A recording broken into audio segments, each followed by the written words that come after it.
Again, you're welcome to stay or leave, but it's up to you. The Litigation Personnel Committee didn't meet. The ACP Resident Services Committee, I should add that the Litigation Personnel Committee, I'm going to make sure we have a meeting before the next meeting because we do have a personnel draft policy for our employees. That's virtually done. A couple little tweaks yet that we want to put in there and then bring it to you folks for review. We met with the Resident Services ACOP meeting on February 24th. I think we covered a lot of topics: immigration, the process of recertifications and RETs that's going on, what's going on at the RAD meeting, and Commissioner Seitzman. Mark, you're just anything you'd like to add to that? No, I think we're good. Thank you. Yeah, it was a good meeting. The Finance Committee met on March 3rd. Discussed that range of issues as we usually do on budgeting and finance. Commissioner Edwards, you want to add to what we're up to over there?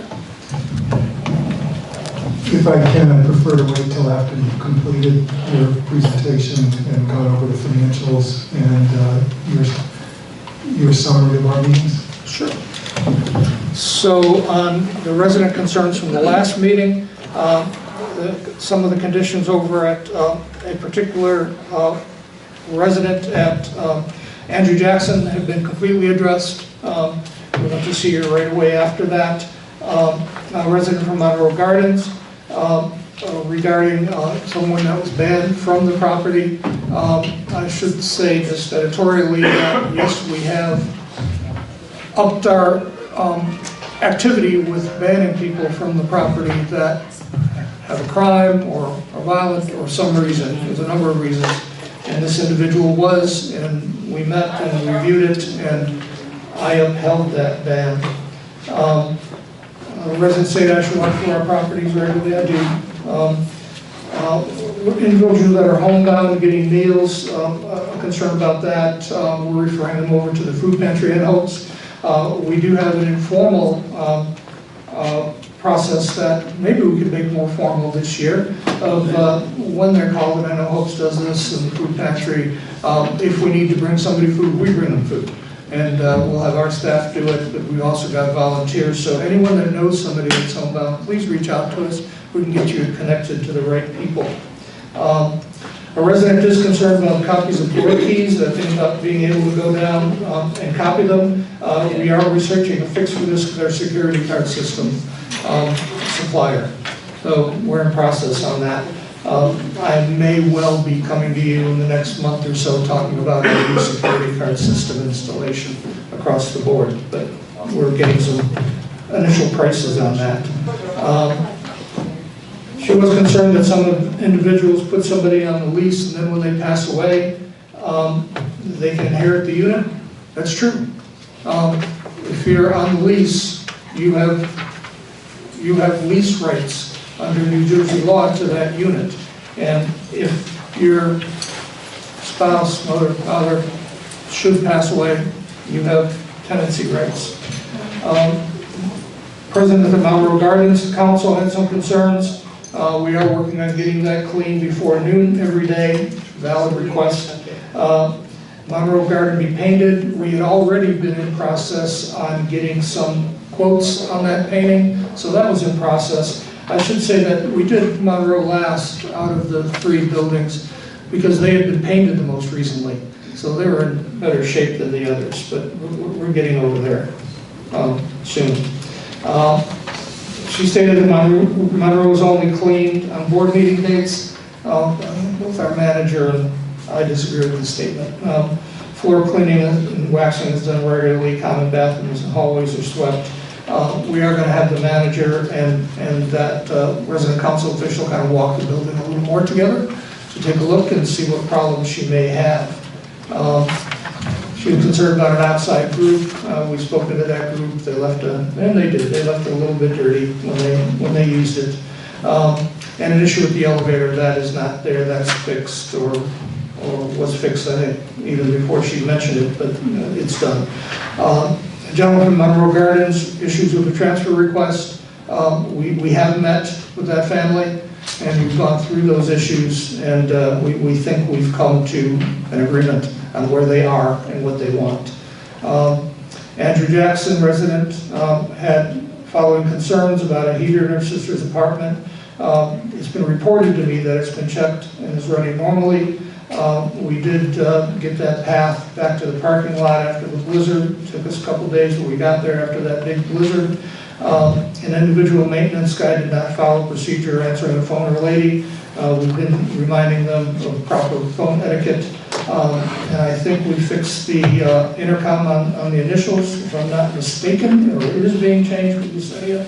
And we have brought it to the attention of our cleaning crew supervisor on a floor that was dirty. Other executive issues.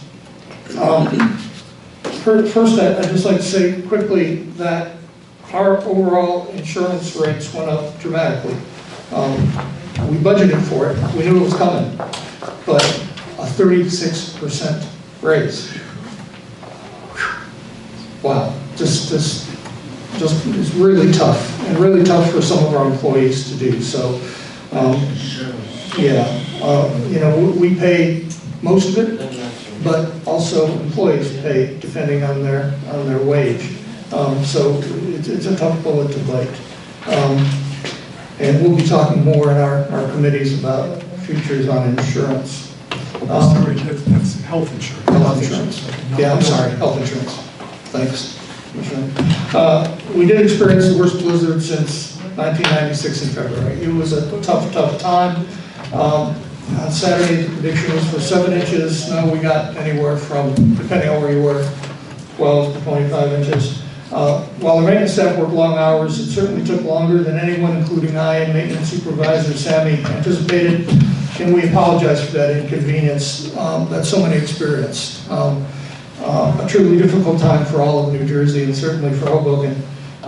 Yet, I take those comments seriously. I think Barbara and I talked a lot, Eric and I talked to a number of residents, and we're sorry for any inconvenience. But simply, we need more maintenance workers to be able to report for snow detail during a snow emergency. We have taken the approach of meeting with our staff and putting things in writing that our essential staff needs to show up. We're also forming a share a ride program for folks that might have a 4-wheel drive, for some employees that just can't get in because the light rail's down, the buses aren't running.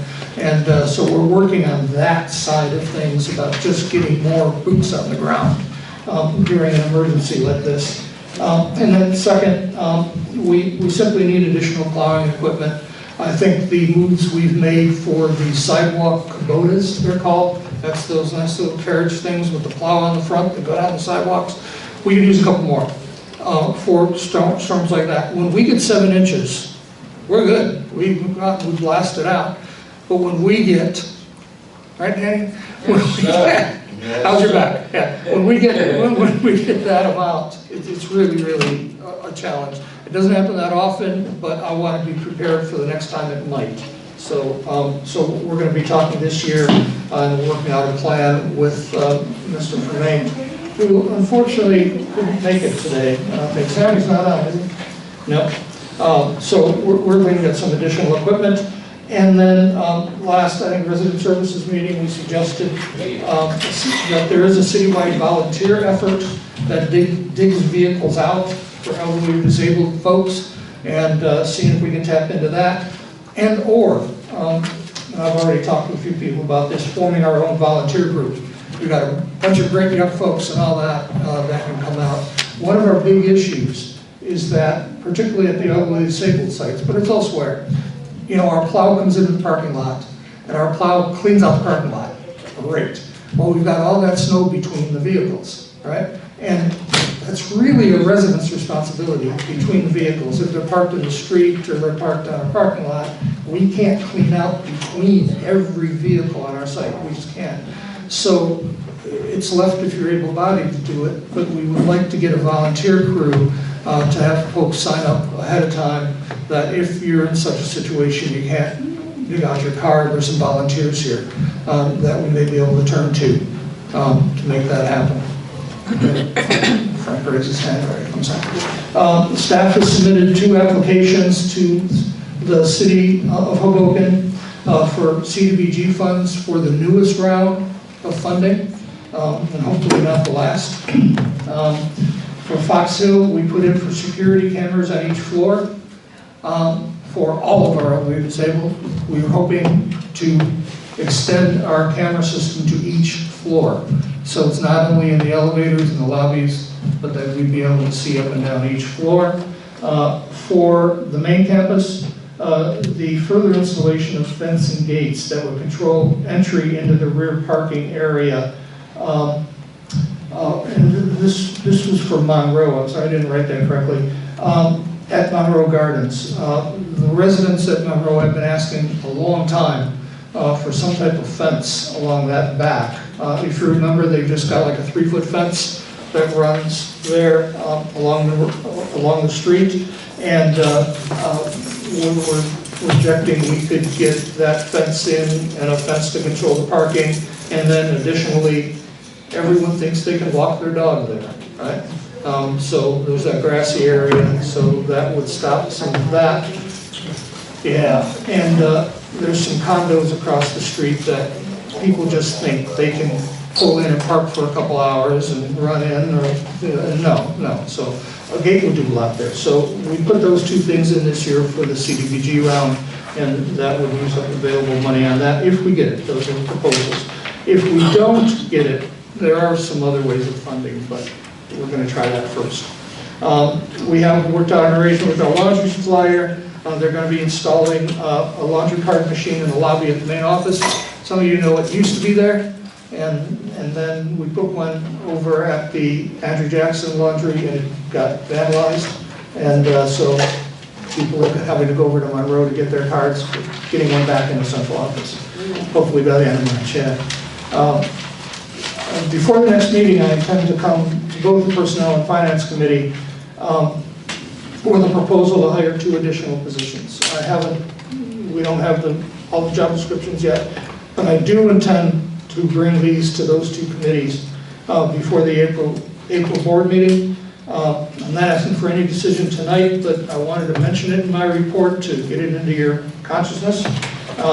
So there are really 2 positions that we've been seeing that are really needed.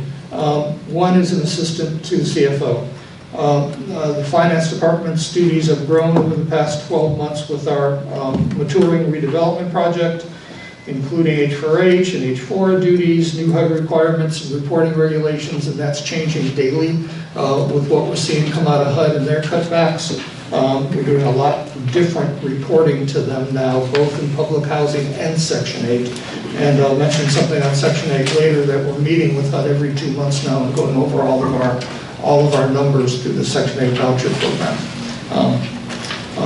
which is a lot of background work. More routine duties can be passed to an additional staff member, freeing Emil to be more analytical and strategic.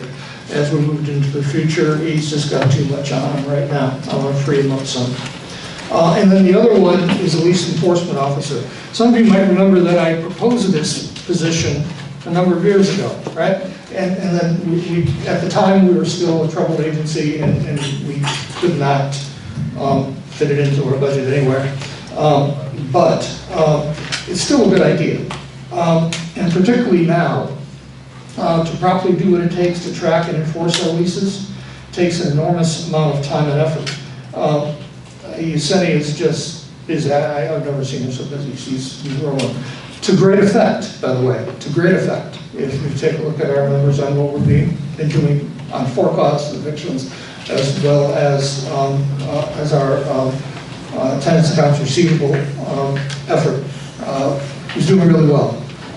But in every one of those cases, it takes a lot of work.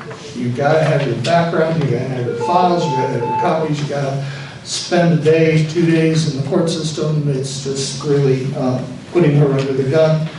And even without that immediate push, I think, as I thought when I proposed this a number of years ago, that we just need more active enforcement of lease violations so that we can get ahead of it rather than stay behind it.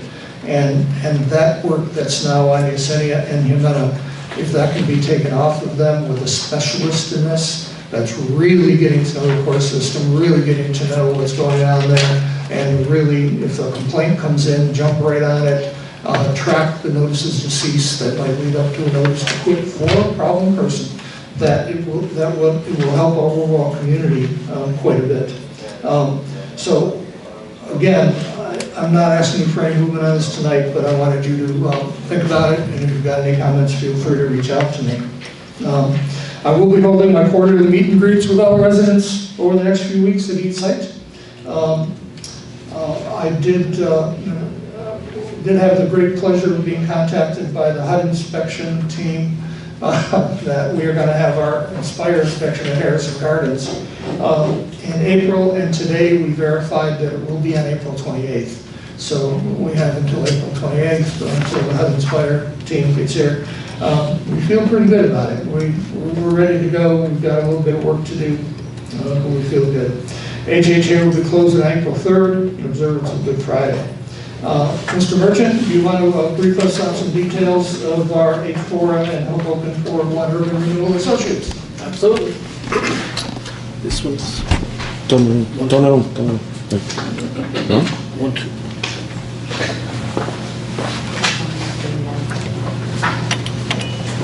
Hey, 1, 2.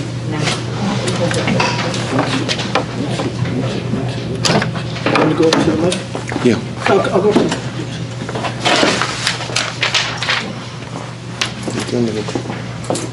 Right.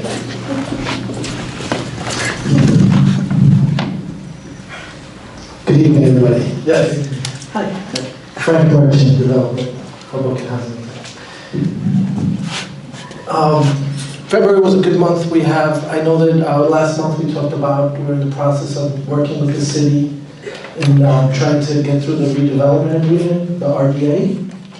We have already completed our NDA with RPM, and now we're working with the city with the RDA. This is the document that we need to be able to then go in front of the planning board. This document is what tells the city, our partner RPM and the Housing Authority, what each person's roles are and what are responsibilities and what are the parameters of what we're going to build. So as we're going through that process, we're working with the city, and it's kind of like a parallel track because by the time we get through the RDA, we will have spoken about so many things that are related to the planning board that we should be pretty ready to go with the planning board applications as well.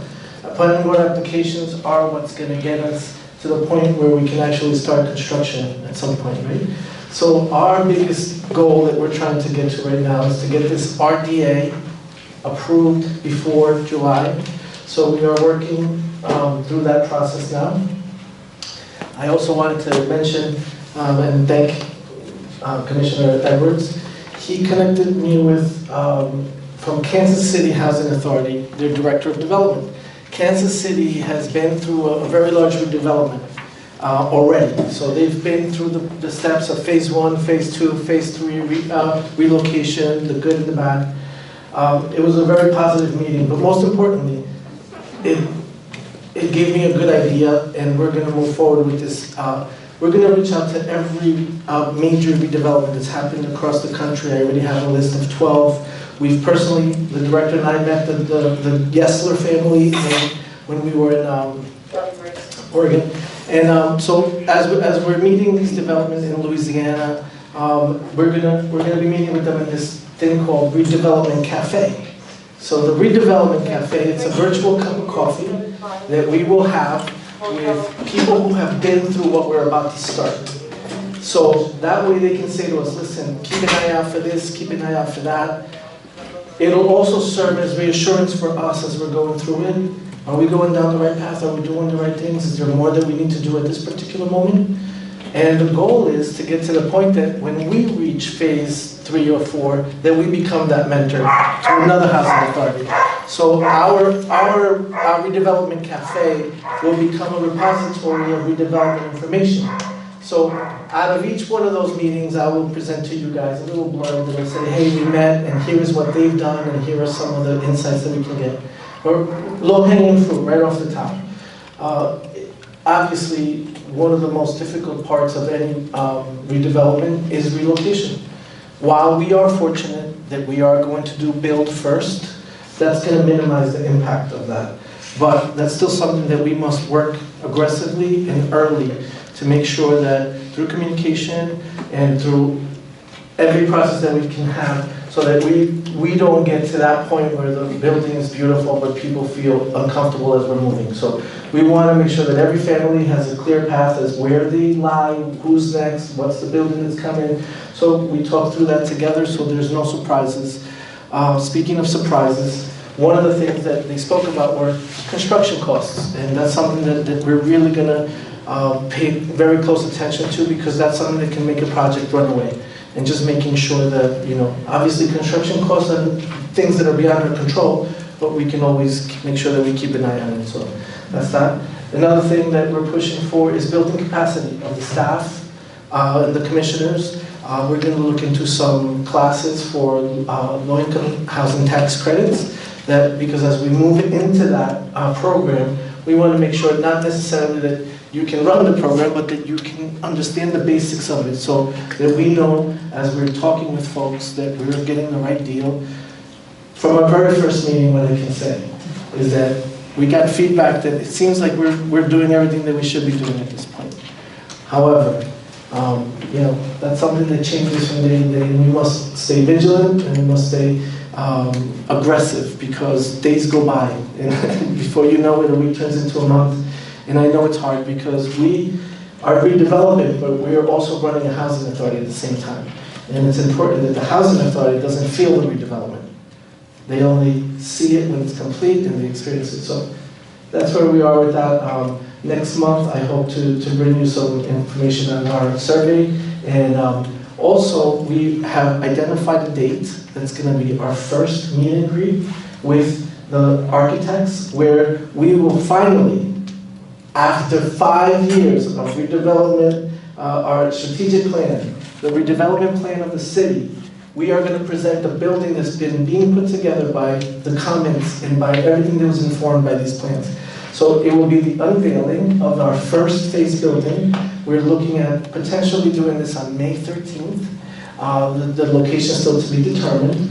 What you should expect is a very formal setting where it's not going to be the type of charrette place. This is going to be an introduction. The architects are going to tell you everything they've done to make this building what it is, and then that's when we'll have the opportunity to comment on what they've had and give them our feedback for that. So it's very exciting. I know that a lot of folks would like to at least see something, and this is our first chance to look at it. And there should be some good things to inspire us all to move into the future. But Thank you, Frank. any questions? That will be open to everyone, so come on to that when you hear about it. It's going to be a very active meeting. It'll be great. Kind of a carryover on all of our efforts on our strategic plan, meeting projects, all of that good stuff. So thanks for that. Good job, Frank. Yeah, great. Project-based vouchers. HUD has published instructions to all HHAs to discontinue issuing new vouchers. Period. They just told us we got to stop for now. That includes full stop on entering any project-based voucher commitments until further notice. As a result of HUD's new policy, we've had our first of bi-monthly meetings with the HUD finance specialist that coordinates with us on the housing choice voucher budget as we go through 2026. That's a meeting that includes our housing choice voucher section 8 staff, our fee accountant, our projections on what we're going to spend on vouchers for the year, and they want to have their nose in it at this point. Okay. With rising rental costs, the budget for the HCV program is expected to be very tight. It will be very tight. And the message from HUD is that there will be very little, if any, supplementary funding. In the past, if a housing authority, and we've taken advantage of this in the past, we do all our projections, and then we project 3 people are going to leave the program, they don't, and we wound up running a little bit over budget boom, they were fine, okay, no problem. But now that's gone. We need to be making absolutely sure that we're doing what we need to do there, and we're on target. And the HUD rep is very pleased with what we're doing. But again, it's back to every 2 months with them to go over that. I'll keep you posted as that proceeds. I do want to say that the above budget issues will not affect the Veterans Project. That's a completely separate stream of funding. So this housing choice voucher certificate holder does not affect the Veterans Project, and we continue to work with them should they come in to enter that project-based agreement. We held a resident advisory board meeting on March 2nd, reviewing a newly edited version of their bylaws. Progress is made. I think we're really close. What do you think? Yes, we're close. We're really close. I think we're going to redo the comments that were made, go back to the next month's board meeting, and then, with any luck, present that here next month. But we're close. On March 3rd, a general public meeting was called by the RAB board. Four. Yay! That's great. It was the fourth. Fourth. Oh, sorry about that. By the RAB board, and that was just great. It's good to see them do that. We've discussed changes to the recertification process since HHA brought on Nan McKay, including rent calculations. Representatives from Nan McKay were there via Zoom, by TV. It was very well attended. A really packed 221 community room. Many of the concern. 120 and you said 221. Oh, did I say? Uh-oh. It was very well attended. Many of the concerns revolved around the process. Problems with mail and email communications, timing of document requests, how the mail's coming in, whether somebody misses a mailing, something like that. Privacy concerns were expressed. And I'd like to assure folks again that Nan McKay is held to the same strict privacy standards as HHA. They are not going to be going out spreading your information, nor do they care if you spent $50 at Walgreens. It's really, the key there is that we are required by federal law to take a look at the income calculation. And often the way to see that is through requesting bank accounts. Also, they tend to ask a lot more questions than our manager might have. The manager might know you for a long time, but they don't. And so they might go, well, what's this or what's that? So don't be offended if they ask, because it's their job to ask. Good meeting. Really appreciated that. A new election for resident council members at Harrison Gardens is just starting. We're putting out the notices now. Right now, we don't have in the resident council a president and vice president, so get in touch with Becky Espinoza on any procedure on getting the correct amount of signatures to get on the ballot for that. I continue to meet with residents on a intake appointment system. Come on in and meet with me, be glad to meet with you. The Housing of Hoboken folks didn't quite line up with our board meetings this time, but we got a meeting soon. We are developing a plan for the next round of capital improvements, calling it Phase 3, with the architects and Fox Hill residents. We're hearing from the residents, and that's going to be a big part of my meet and greet with them out there to talk about what they would like to see and what we need to do. Of course, that's a joint venture. We know some things that just need to be done, and they may have some things that they want, and we'll try to get as much as we can done. We have a new report in for you tonight that stratifies out our major ongoing and pending capital improvements. And this is pulled together by Natalie. Hey, Natalie, if you're here, she got that? No? Okay. So just a quick update. The 320 Jackson facade repairs, if anyone's been by, you see it. It's working. They've got scaffolding up and they're fixing the front of that building. Estimated completion in May. Dumpster containerization project. Meetings have been held with the contractor. Delivery and installation are expected toward the end of April on that project. The bathtub replacement project, we got 12 in since you approved it, I think 2 months ago, and the next 20 bathtubs will be scheduled for replacement. We do those as they come in, time and date. Door replacement project at Fox Hill, and that's the phase 2 work. Pre-construction meeting was held. The equipment's on review, and construction is expected to begin to 6 to 9 weeks, depending on how long it takes the doors to be delivered. The cameras in the elevators at the senior buildings, they're up, they're working, they're in. Hey, absolutely. So, you know, if something happens in those elevators, you know, feel free. One of the things I believe about cameras is letting everyone know they're there. We're not interested in catching people, we're interested in stopping bad behavior. And I don't mind catching people, but still, what we don't want is that behavior to happen. And so we've got working cameras in all of our sites now. And our next phase, we'll be working on finding that funding, as I said earlier, to get cameras in each of the hallways. So we'll be working on that over the next year. Some future projects, we're going to be looking at a renovation of the existing picnic area here at Adams. It's got some issues with the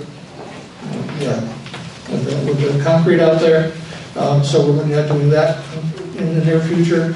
We did try a new pest control service, an additional rodent control at, I think, 540 and Marshall, and we're very, very pleased.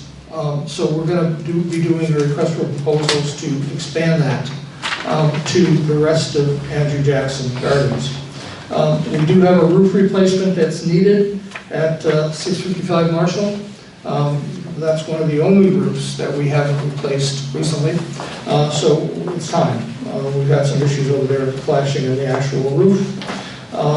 The Harrison Gardens parking lot relocation, looking for additional parking spots over at Harrison Gardens and wherever we can find them, because when we start construction, we're going to do it on the parking lot. So the question becomes, where are we going to park cars, right? So we're working on a plan for that way ahead of time, so we can make sure that when that building starts to be built, that everyone's got a parking spot. And then that, as I mentioned earlier, the phase 3 at Fox Hill, we're working on planning with the residents and the architects. So thank you, Natalie, for that report. The management staff has been busy. And I would put eviction issues in big letters. And we've got some reports that I think, if I wasn't mistaken, I saw Natalie out of the corner of my eye passing, Yesenia passing things out. So you want to talk about what you got here, Yesenia?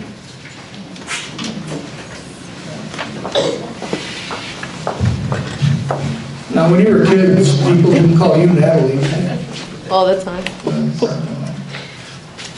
I attached a snapshot. We added a few categories to it and tried to explain the court order agreements, and Frank created graphs for the information that I have on the report.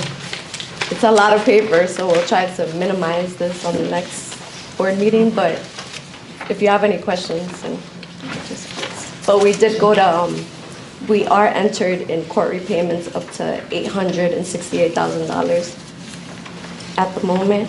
And some of those tenants that are in that category might be in the TAR category still, because we ran the report for February and we went to court in March. So some of those families will be in both categories. I know that was one of the questions. So that's the amount of money that you've been to court with families, and they've entered in a repayment agreement with us, but it's been sanctioned by the court with the caveat that if they don't pay, they are basically up for a very quick eviction.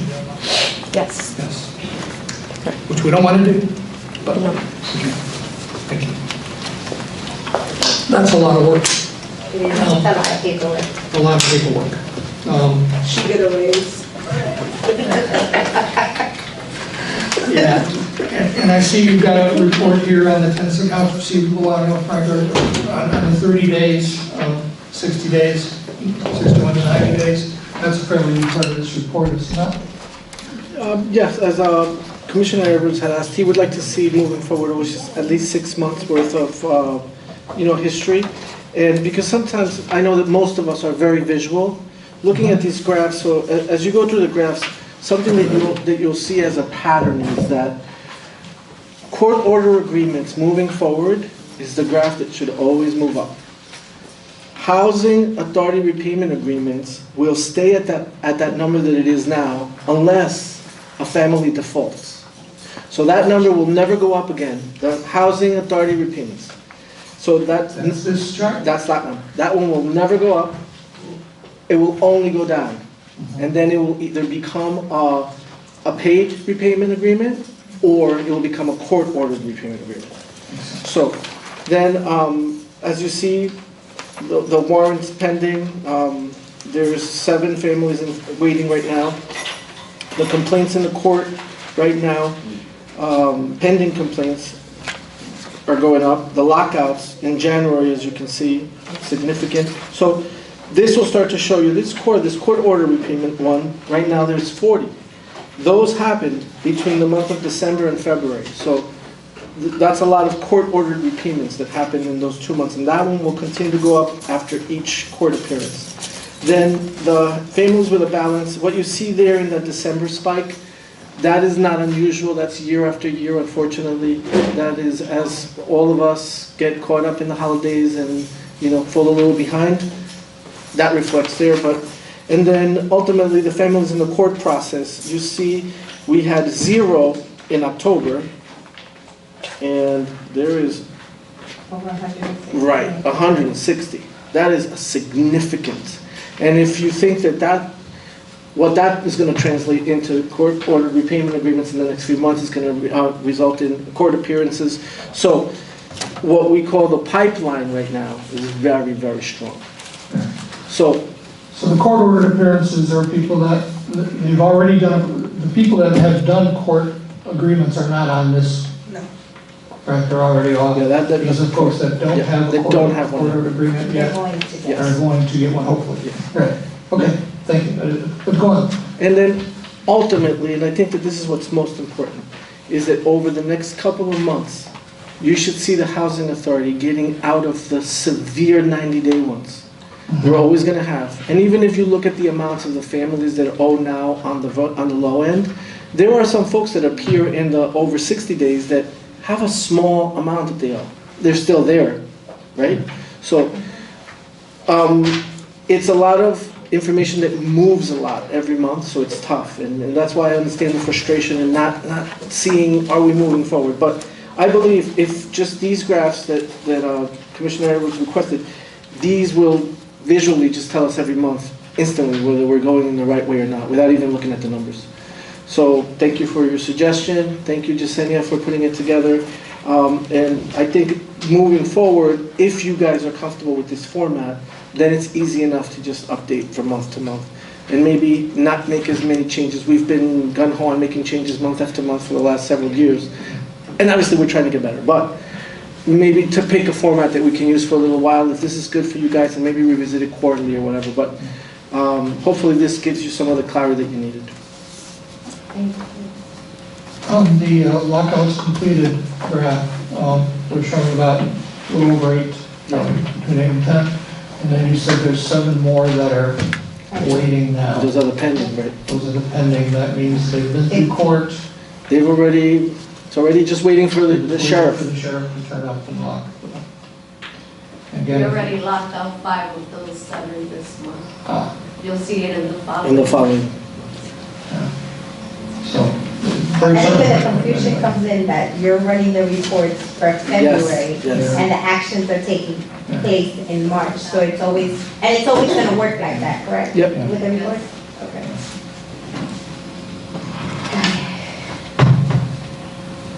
And when you talk about the complaints pending a court date, that's done right now. Yeah, so So how fast does that move? I mean, Well, that's gonna be a whole separate story, but Yeah. what I wanna explain to you is where that number comes from. That is the difference between, in the 60-plus column, there is a number of families that already have court filings, and there are some that don't. That just represents the total amount of people that we have not yet even gotten them in. So eventually, what that should go, and that's a discussion that I think that you guys are gonna work out as far as pace and everything. What I can say is this: if we continue the way that January and February went, I think it's just gonna be great overall without having to give you numbers. I think that if we move in that pace, I think that we'll get there soon. Yeah. Let's see, in February, you had 41, you guys had 41, which is a pretty high number. That's on the court order repayments. That's cranking. And if we can keep anywhere near that pace,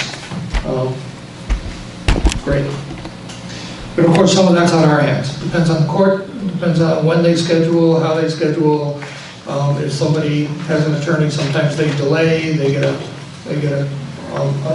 their court date delayed, that type of thing goes on there. So thank you for this. We'll start. Can I ask, is this report gonna go out on the day the packet will go out, or will these reports go out later? I'm just asking. Sure, good question. And if so, it's just saving paper, because to be honest, like, are we going to take all this, or it's gonna be garbage? What do you think? Like, if we get it electronically, I think it's a lot better than having, and I understand this is the first time, and it's amazing, it looks great, but I just wanna know how it's gonna move forward. I think we're just pushing the envelope today to get it done. Yesenia, could you have it, a week before, something like that? This way. Now remember that we are on the second Thursday, right? So by the end of the month, you only got that time period. You have like a week to pull that together. Or even if she could get it to us electronically before the board meeting, not the day of the board meeting, so we can print it out. It's just, so we don't have all this paper to kind of take back. So the biggest report, that's the one with the amounts, I'm gonna work with Frank to do a graph, so you won't get all this. Okay. Perfect. I just wanted to break it down into categories so you can see how many families we had in each category. But I included that in the snapshot.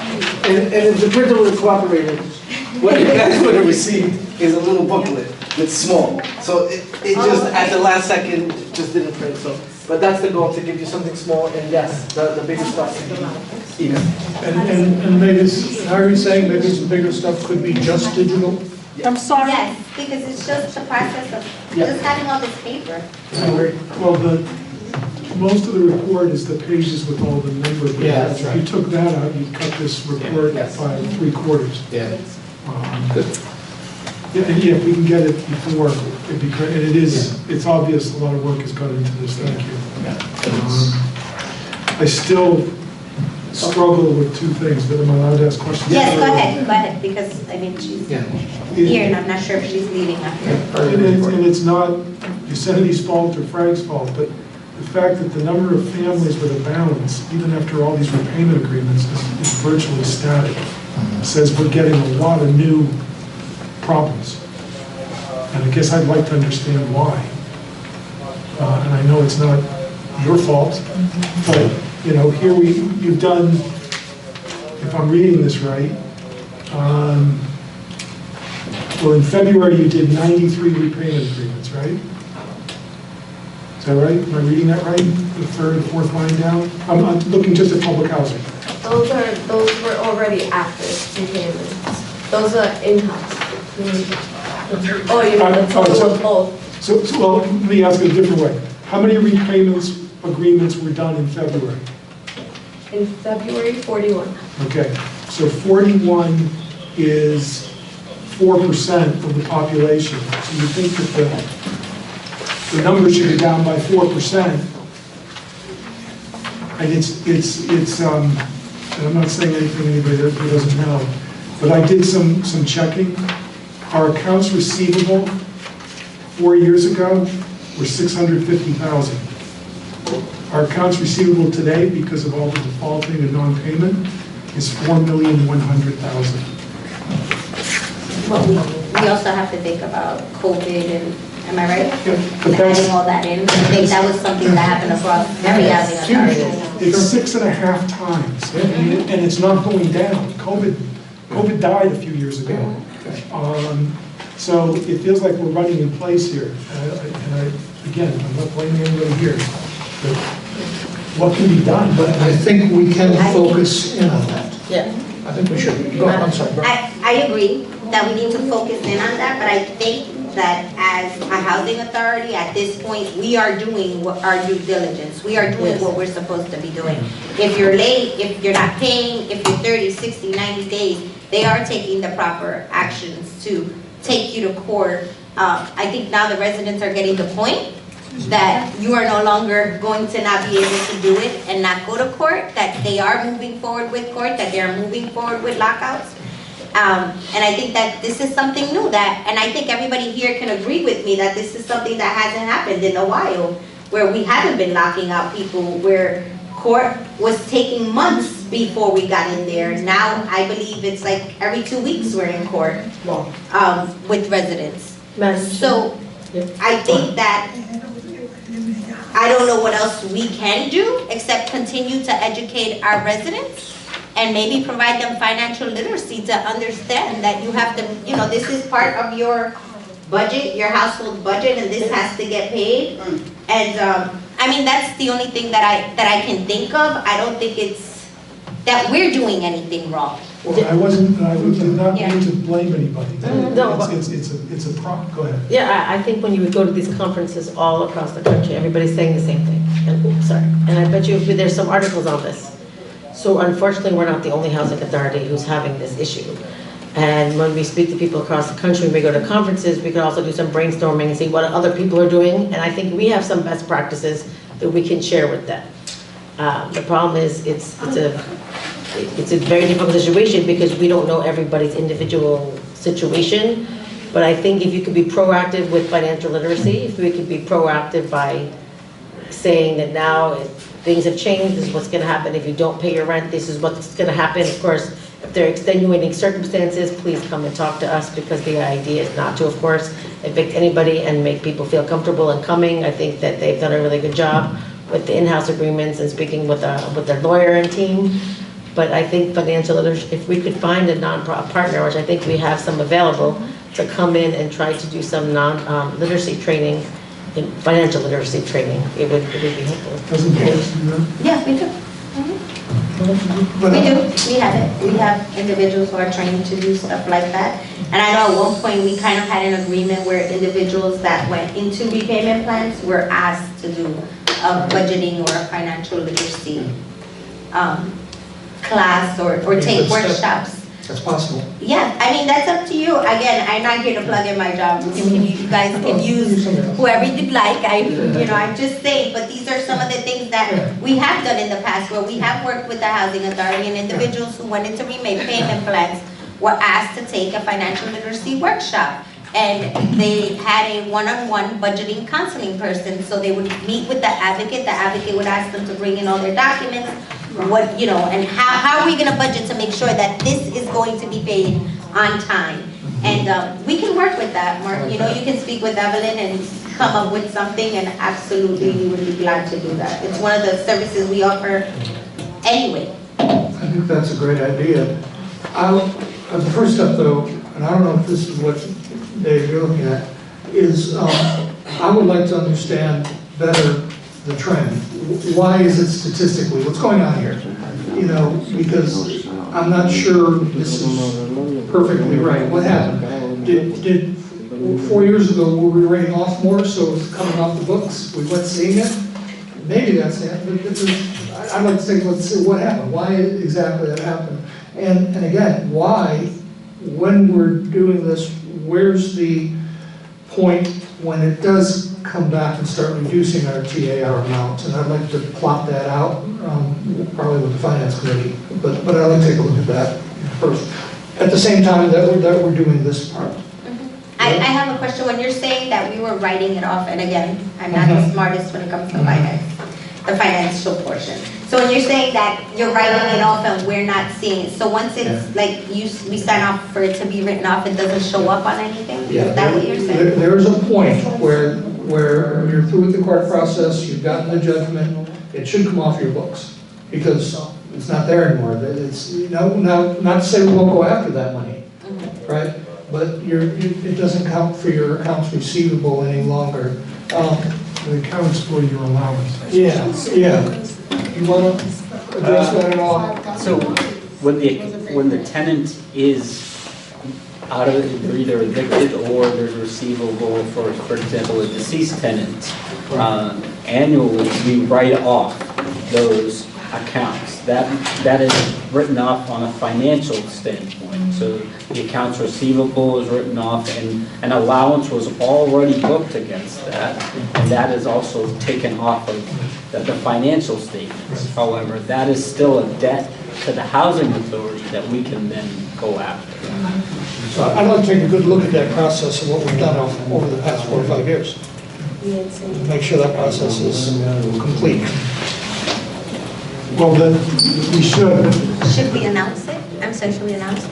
I'm sorry, before we continue, we seem to be having a problem with the Zoom. I'm getting messages from residents saying that they cannot hear. So Adriel has to restart the entire, he's gonna restart it and bring you guys all back Not in. Zoom, not Zoom, but on Facebook, right? Yeah, I'm sorry, Facebook or, yeah, Facebook, it seems like it. He's going to get off and restart it again to see if it helps with the tenants, because I guess there's tenants watching it. So then we'll have to sign back in? Do they have to sign back in or they'll be fine? Okay. I'm sorry, you guys will be fine, he's gonna restart the whole Facebook. Okay. Thank you. Section. Thank you. Thanks, Madam Chair. Can you let us know when you restart it so we can continue, so that everybody's on the same page? Thank you. Do you see red for it?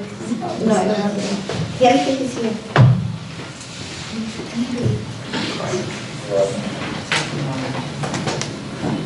So I know we'll dive into that. Yeah, we can just do it for finance. It's a lot of information to absorb here. Thank you.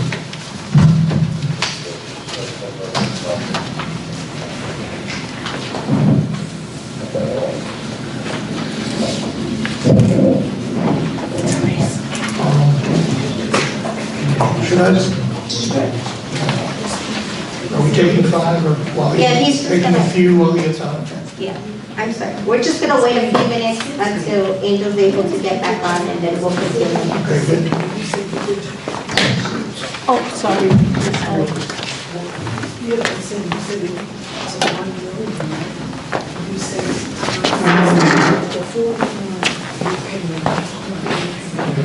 So that's divided by the number of units. So there's 41 repayment agreements against 1,100 units. So it's, that's it. So if there's 1,154, 1,100, not 11,000. So it's Buzzing so 1,100 much. There's my kid. 41 of them with repayment agreements. Everything okay? I thought it was done, but I was, why is it vibrating so much? But what I was saying The is, thing here. The thing is, they don't understand that it's done. 40 That's true, but you can't have it on both, it's vibrate, then it's like a.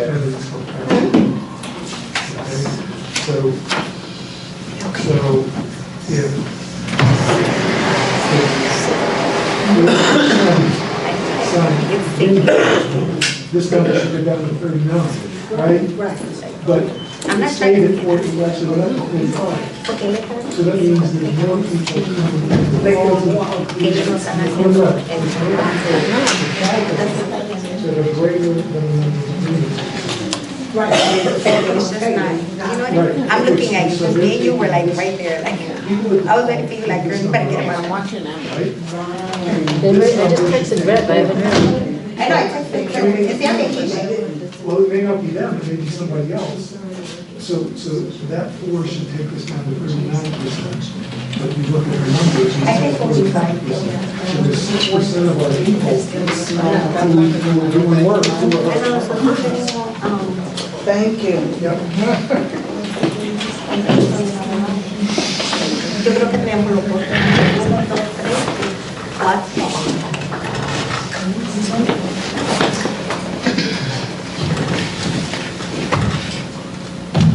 As soon as he comes back, we'll continue. Angel, we're good? Okay. If they respond.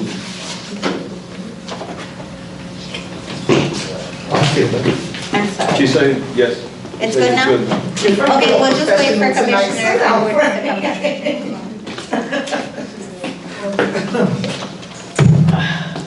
Barbara, Hey, babe. I'm taking your son. Which one? The little one. Oh, you can have him. I've been out of work 2 days. They said he keep, Barbara, he keep going downstairs looking for me. I go back tomorrow. We are live. Yeah, you need to keep him. No, don't say that. He doing good, way more than everything. Too bad. He is a sweetheart. Yeah. He said, Miss Patricia, where I want you? Because I didn't go to work. Why, because he gets away with it with you? No, he do not leave my baby. It has to be that. I don't should be extra. Telling you, it has to be But I that. give him healthy. Yeah, I'm sure. Yes, I do. I'm sure. I give him healthy snacks. He's a good kid. Mm-hmm. You gotta be patient sometimes. It's crazy in this school. Listen, God has blessed me with nothing but right? God has blessed me with nothing but Well, I go back tomorrow, so Yes. you'll be happy. Tomorrow I'm back.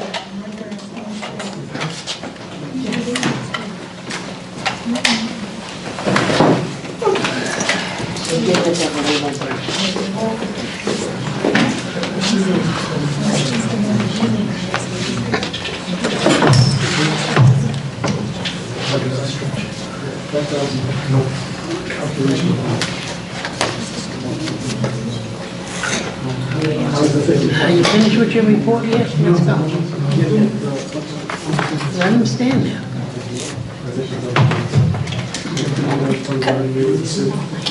Can we just start? I'm sorry. Yeah, we're back. Sorry. We're just waiting. Okay, thank you. Okay. So we're back. I stopped right at the maintenance report. The roof at 300 Marshall developed a leak during the blizzard. So that roof is still under warranty. The insurance company has assigned a contractor. The contractor's been out, taking a look at it. They're doing hopefully some thermal imaging on it. The contractor and the resident that's affected are in constant contact. They have each other's phone numbers. So they're talking right now. So we hope to have that done soon. Bless Bless you. The new playground in Harrison Courtyard is complete. We'll plan hopefully for a grand opening in May. On the new playground in the courtyard. Have a good day there with that new playground. The elevator report, attachment 3, the big thing to say there is where Jackie frustrated I am. The elevator that's been down for so long is still down. They are having real problems getting that part. And they've given us a couple promises on when that part's going to be back in. But that's a 321 Harrison. But we are on the phone constantly to them, and we are as frustrated as anyone. Anything you want to add, Jackie? Is that, I mean, you're talking to them constantly. So you might wave, Jackie, so everyone knows you that. No, nothing, just that it's still, they're fabricating a part, so we're still waiting for it, and I'm hoping next week that it's gonna come back, but I'll keep on updating you. That's all I can do. I am beyond frustrated at this, but so it goes. Nothing else large in those areas. The leak in Adams is, I think, exemplary, is a good example of what happens. We had a major leak here in the community room. And they went in and took the pipe out, the drain line, the large line, and it just shocked me. It was solid. It was absolutely filled solid from over the years.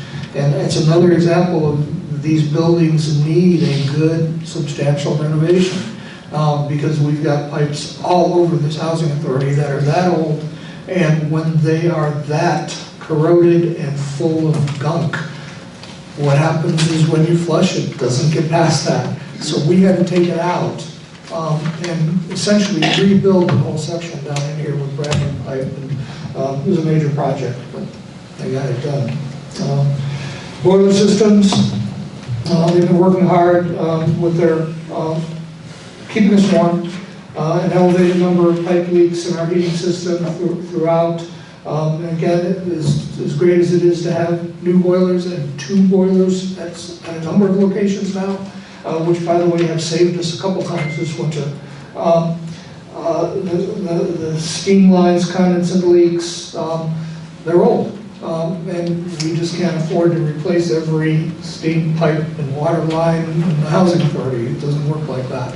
So that's why redevelopment is crucial, but I'm real proud of the staff and the way they handle it when they get out. Finance consolidated operating budget to actual statement through November is attached as attachment 6, was reviewed by the finance committee. I'll pause after that. The housing choice voucher budgets, the assignments that are requested by the finance committee being done by the finance department, the coordination of the CDG funding, and I should have taken off number 4. Sorry about that. Our fiscal year ending 2024 audit has been approved by HUD. It's done. It's in the can. Yeah, I'm going to change that. That's done. So we finally got that through HUD. So any other comments? I think, Dave, did you want to say now, or is that what you're waiting for? Yeah, it's up to you. I guess I have, a couple of things I would add. We're taking a look at the utility expenses across all the buildings. There seems to be some inconsistencies in usage and other things, and we don't know what's causing it. There may be very plausible explanations, but we're looking at it with the idea, hopefully, save some money. Similar to the discussions we had around the tenants' accounts receivable, we're looking to put in place a bad debt expense policy, which will help. Without getting into it, right now we do it once a year, and we're looking to have a policy and doing it quarterly. So the financial statements you see will be impacted quarterly, not just one big swoop at the end of the year. We have gone out for, I think, in the process of finalizing the debt collection RFP, so we can start going after those people that are evicted and hopefully get some money back. And I guess the last thing I'd say is, I guess I have a choice for the director or for alternative 1. I would request that and it was actually, it's the December 31st financials, you said November, that they be removed from this report and we represent them next month after discussion with the finance committee. And if we don't want to do that now, then I'd like to request a closed meeting to discuss those financials with the rest of the board. A closed session? Closed session, excuse me. Yeah. And either way, just comment on that specific one, either way, the board's not approving this tonight, so we can always come back on the revised version after the finance committee. But we could definitely, and I don't want to overstep anyone, but we definitely can go into closed session. yeah, we should. So that now that the other commissioners are here and everybody hears the same thing, Yes. and we're all on the same And page. it's to focus purely on these financials. Yes, we can do that. I would just ask that that's done later on at the meeting. We get through the resolutions and then go into closed session. Would that be okay with you? Or is that okay with you guys? To do it later on and not right now?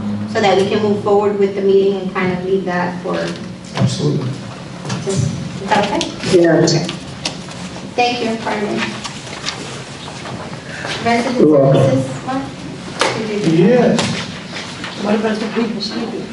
Huh? we'll get there. No, he's Yeah, we're still not on done resident yet. services. He's still on He's his still board, on his report. So resident She's service- timing you. Resident So services Commissioner report. Rodriguez is timing you. So Ms. Sandra has been working on the survey. Are you going to update us on the survey? want to update us, Senator?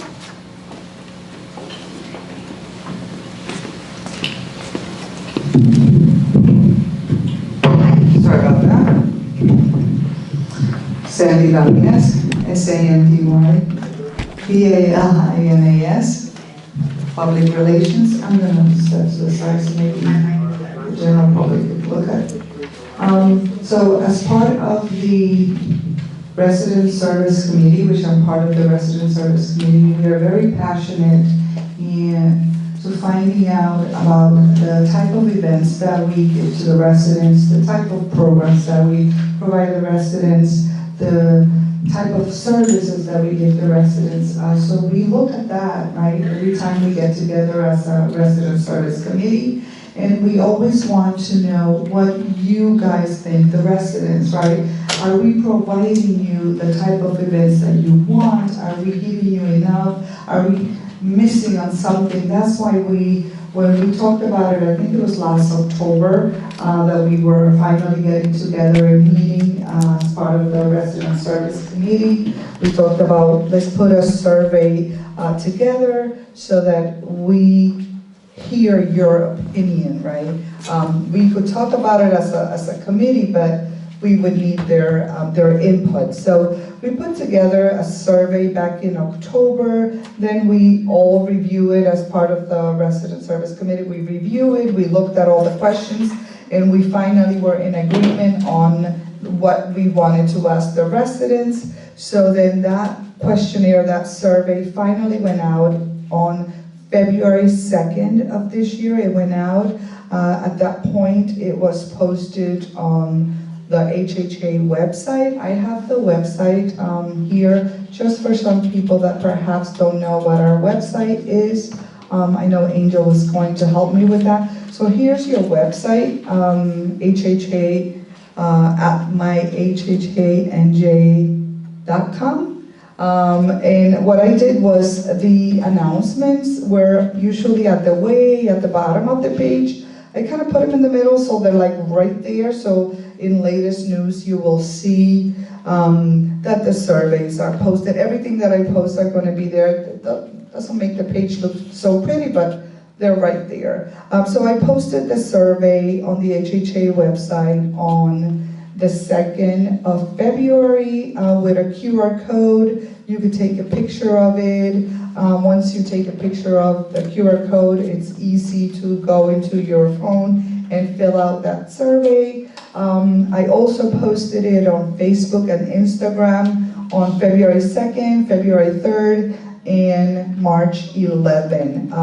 Also, I have here the Instagram page. If you have an Instagram, can you go up a little bit, Angel? So Hoboken Housing, that's the name on our Instagram. If you want to follow us, we post a lot of information and you can see it there. If you go to the Facebook page, Angel, for a second. So this is our Facebook page. As you can see, the meeting is there. If you click on the Hoboken Housing, go down. If you go down, no, the page. Right to the left, yes, click that. So that's our page on Facebook. It's the housing, stay to the top, not to the top please, the Housing Authority of the City of Hoboken. So if you wanted to follow us, I know there's some people here that already follow the page, but if you wanted to follow us, you could click on it, and every time we post something, it will be on your feed. We also posted the survey on the TVs for the senior buildings, and it's been there on a rotation that the survey is there, and you could like take a picture of the QR code since February 2nd. I have not taken it down. It's still there, and it's still part of the schedule on the TVs. Also, I sent a Nixle on February 2nd with the QR code for the survey, and then I sent it again, I think it was yesterday. So it's out there. So we're trying to, and the reason why we're trying to put it on every venue that we possibly have, we also put it on the newsletter, which I put on your chairs. So it's also on the newsletter on pages 7 through 11, the paper copy of the survey. you could complete it on the newsletter, and you could give it to me at the end of the meeting, or if you want to take time to complete it, and maybe tomorrow give it to your site manager, and then I will collect it from the site manager, that would be great.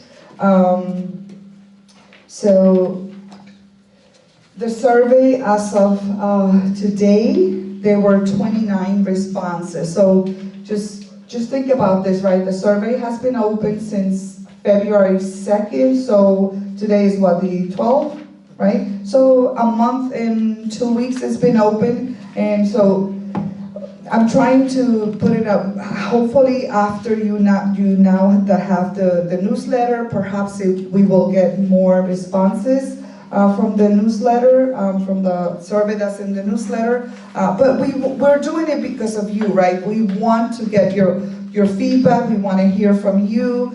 What programs do you want to see? What programs that we're doing that maybe you don't want us to do, right? And that's why it's important to hear your opinion. So that's my time.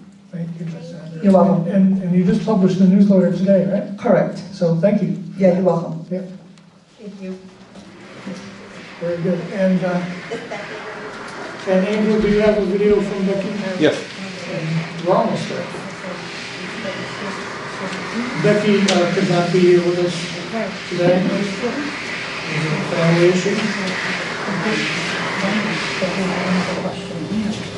Hoboken Housing Board meeting, Resident Services Report, Thursday, March 12, 2026. Elderly disabled housing units, activities and events for Monroe Gardens, Adams Gardens, and Fox Hill Gardens. In Monroe Gardens, we have bingo on Tuesdays at 6 p.m., pastoral care on Fridays at 7 p.m., food pantry every other Friday at 8 a.m., Dr. Polissima, podiatrist, once a month, St. Peter Christian Church, Sundays at 9 a.m., and movie night this Saturday at 7 p.m. In Adams Gardens, we have bingo on Mondays and Thursdays at 7 p.m., Dr. Polissima, podiatrist, every other month, Tune In Together on Fridays at 2 p.m., and movie matinee monthly at 1 p.m. In Fox Hill Gardens, we have bingo on Wednesdays at 7 p.m., pastoral care on Saturdays at 6:30 p.m., Dr. Polissima, podiatrist, every other month, movie night Fridays at 7 p.m., and band-resistant exercise classes on Wednesdays and Fridays at 10 a.m. Family housing units, activities and events for Andrew Jackson Gardens, Harrison Gardens, and Christopher Columbus Gardens. For adults, we have bingo at the Annie Forbes Community Room on Fridays at 6 p.m. and Christopher Columbus Gardens Community Room on Fridays at 7 p.m. For kids, we have breakfast program at the Annie Forbes Community Room on Mondays, Tuesdays, and Wednesdays at 6:30 a.m. 10 Reasons at the 311 Community Room on Mondays and Wednesdays at 6 p.m. Homework help at the Annie Forbes Community Room on Tuesdays, Wednesdays, and Thursdays at 3:30 p.m. Karate program at the Annie Forbes Community Room on Tuesdays and Thursdays at 4 p.m. and guitar lessons at the Annie Forbes Community Room on Wednesdays at 4 p.m. Resources. Subscribe to Nixle and stay ahead. Register today by scanning the QR code with your phone. You can stay up to date with maintenance issues, event announcements, updates, and important advisories. Hoboken Public Schools preschool enrollment. Registration week is from March 16th through March 20th. You can scan the QR code for more information. Hope's Fresh by Ojama Cafe free produce bi-weekly on Thursdays from 11:30 a.m. to 1 p.m. located at 311 Harrison Street. Please scan the QR code for more information. Past events. Monroe Gardens first ever senior prom. That was so fun.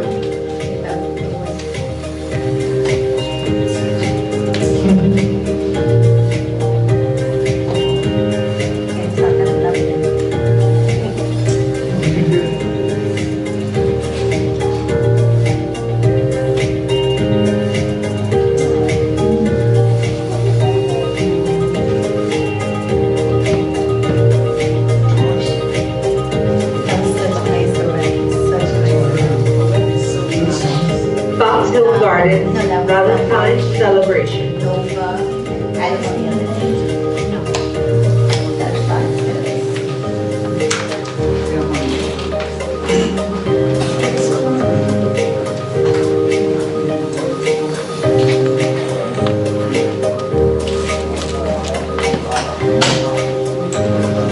Foxville Gardens monthly birthday celebration.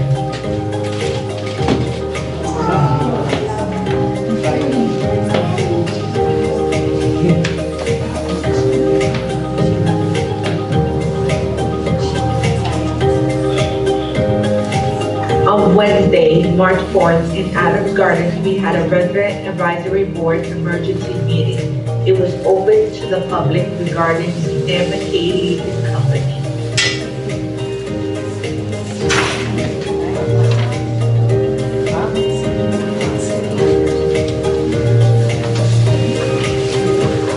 Hoboken Houses quarterly staff meeting.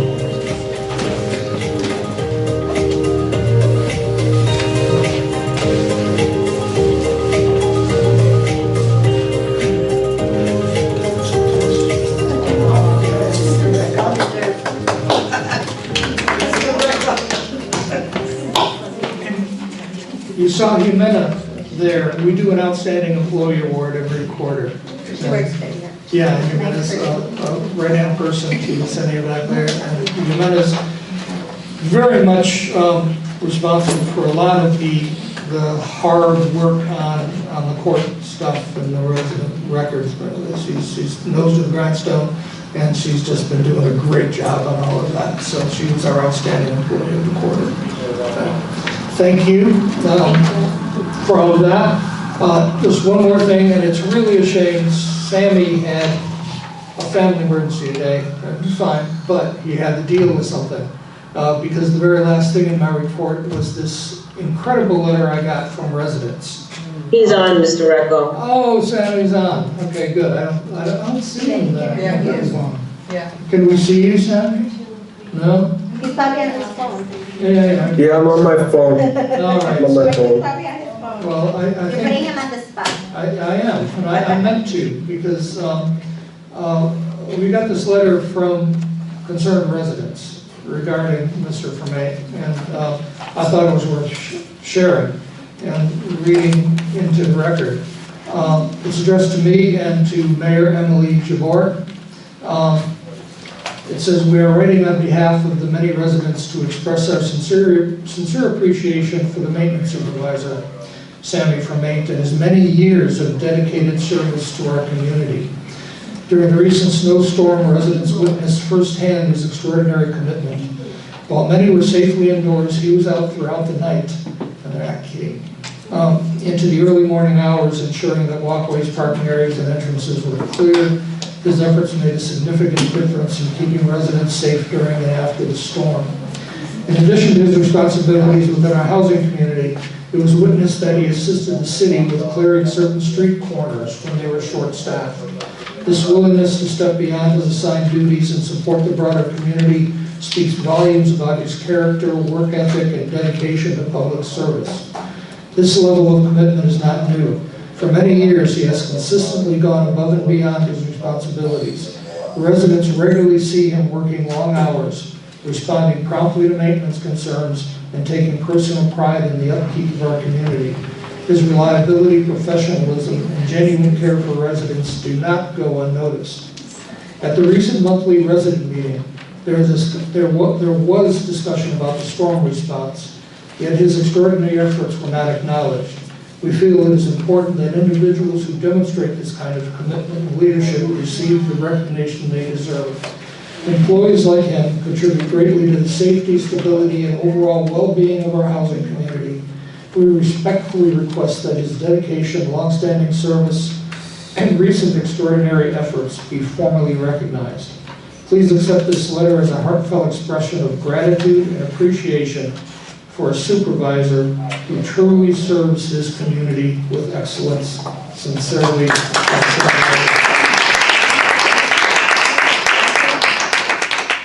Sammy, you should take a bow. And this was copied to the mayor, so the mayor wrote me an email and with your indulgence, she says, "I'm reaching out to express my sincere gratitude to HHA and your maintenance supervisor, Sammy from Ames in particular, for your support during the snow removal operations following the significant snow event that took place in January. As you know, this storm was extremely difficult, not just because of the accumulations, but because of the deep freeze that followed, making the removal of snow and ice especially challenging. I'm so grateful for your partnership to assist with timely snow removal, particularly in the corner and crossing areas, to allow pedestrians to move safely. I also know that Sammy was a key partner in helping address not just safe conditions around the HHA campus, but in other areas around town as well, in solidarity with the Department of Public Works team with the city. Please extend my deepest gratitude to all of the maintenance team, especially Sammy, for your partnership. We are so grateful, and we are grateful for the mayor's partnership as well. The city helps us out as well, so it's kind of a two-way street there. But thank you, Mayor, and again, thank you, Sammy, for that. That concludes my report. Thank you. So we're now opening public portion. I'd like to remind everyone that you have 5 minutes to speak. We ask you to be respectful of the staff and the commissioners and vice versa. Understand that we do not go back and forth, that you can state your concerns and the director will follow up at a later time with you to address those concerns. Adrian Rollins.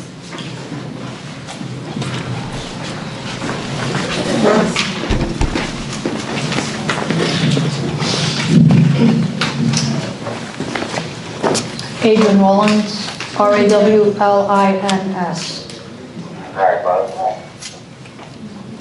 Maintenance has not cleaned the second floor or the first floor since Friday. Oh wait, we're at Monday. There's dried beans on the floor, there's other things that whoever was throwing their trash away left it there. So every day we see it. I don't have time to clean it. I have enough issues to deal with. I did make a phone call to the director yesterday. It seems that maintenance trucks driving on sidewalks, shortcuts to get to certain buildings, and then they want to come and back up onto the immediate front of buildings, leaving little to no space for a resident to walk back into their building or leave the building. Now, yesterday I stopped one in front of my building, far enough away so that people can come into the building, leave the building, or go past either way, and told them, use the hand truck. You can lower it down, take the hand truck, take it off, but don't back and block the walkway. It's dangerous. He wasn't even watching where he was driving. All he was focused on was backing up. And it was during like 3:15, 3:30, where all the kids are coming out of school, making it even more dangerous. You can't block the walkway. If someone with a wheelchair or a baby carriage, shopping cart, these kids need to come in their home, and people need to leave their home. You can't block it with a truck. So he stopped after I yelled. My daughter took a video of it, got it off the truck, lo and behold, used the hand truck.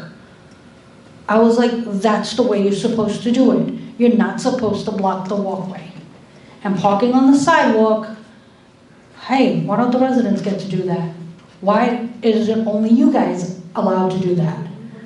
We have to load and unload things from our cars, and people getting in and out of the medical vans and school buses.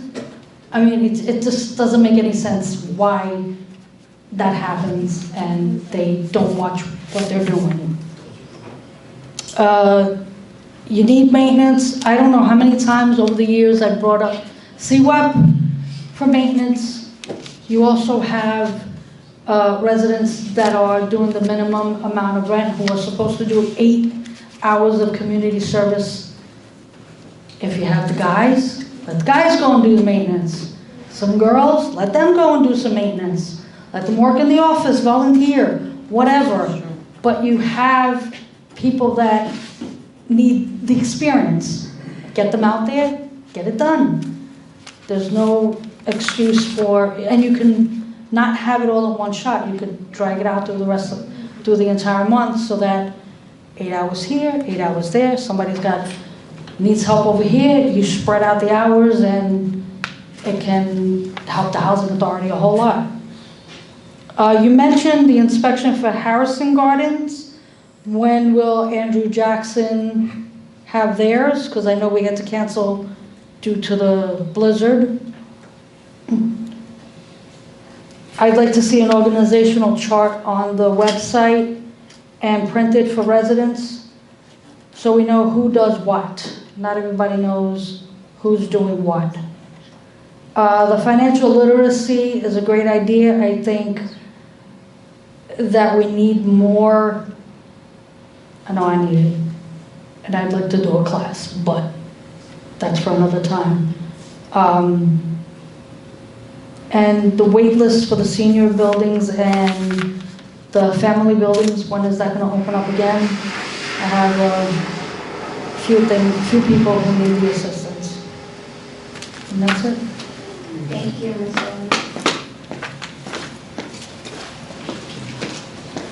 Yvette Concepcion.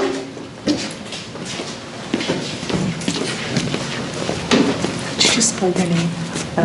Yvette Concepcion, IBETTE-CONCEPCION. Yes, I have some questions and concerns. I live in 501 Marshall Drive.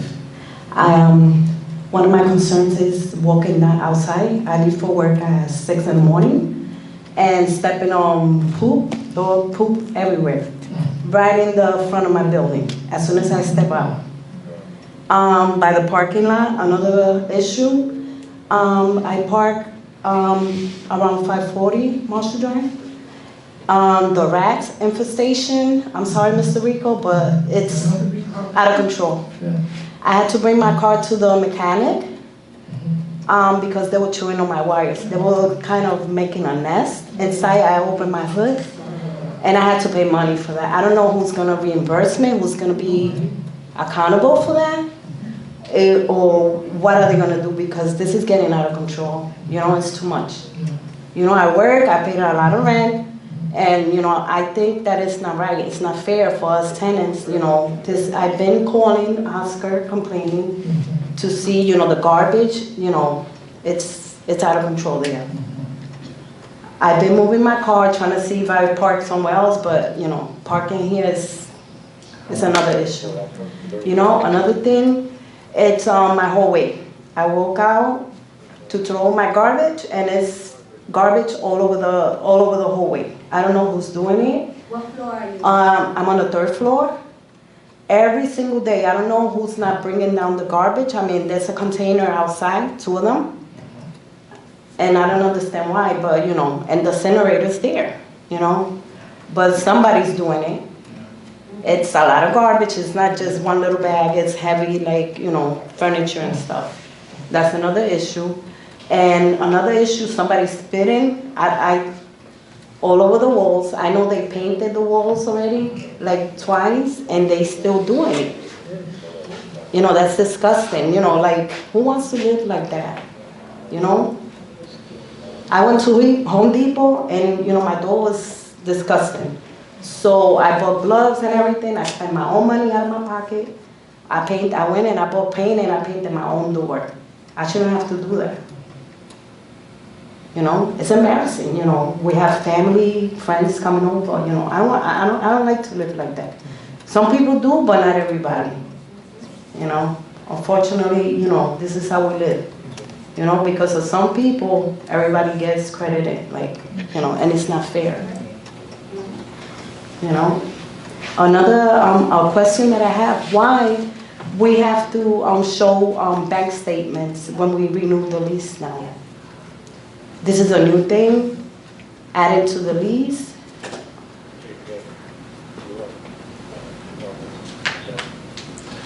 Again, I don't know if you heard the chairperson, we don't. Oh, okay. We'll be answering you at the very latest. Okay, yeah, that was my question, you know, and another question is, I haven't been to the meetings in a while, but I know one of the meetings that I came, it was about they were gonna rebuild the four projects. They were gonna start with the four projects. Why would they build apart if they're gonna in the process of rebuilding? I don't understand, but that would be my question. Thank you. Thank you. Ms. Concepcion, you want to put your phone number here because they take this back so that they can call you tomorrow and address your issue.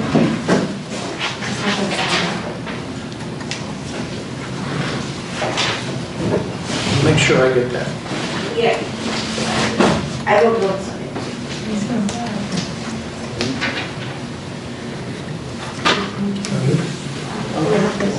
Okay. So those were the only two residents that signed up to speak. I don't know if any of our resident commissioners have anything they want to say now during this time, or we can leave it till the... Yes, I do. Yes, Commissioner Vega? Madam Chair, yes. May I? Yes, absolutely. Thank you. I just wanted to mention that, Mr. Greco, I sent you two photographs of the fence that was broken here at Fox Hill at the end of 13th Street. If you come by, or I'm not sure if it was mentioned to Lydia yet, and I questioned that. So the best person to speak to on this matter would be George, the president, because he brought it to my attention. I think you just sent those this afternoon, I responded, so we'll get that taken care of. Okay, and not only that one, but at the end of the, one of the fences is also broken. So those are two that were broken. How, I don't know, but he has more detail on that. But thank you so much. And also on my floor, it continues, there's a person that throws rice and beans down the chute without putting it in a bag or anything. I did ask 2 meetings ago, 3 meetings ago, if they could send out notice, Spanish and English, to the tenants, not to throw food through there unless they have it in a garbage bag, because it's not proper, it's disgusting, and they do the same thing here on my floor. Sometimes I go and they leave the garbage there because they pull the bag so much that it cannot go down. So that's the only problem that I have seen. And also, the guy came and he waxed the floor today. So, you know, I don't know, it was like you said, they do it frequently, but I just saw him just today doing it, but I'm glad it was done. So, you know, Fox is starting to look much better with the paint that it has.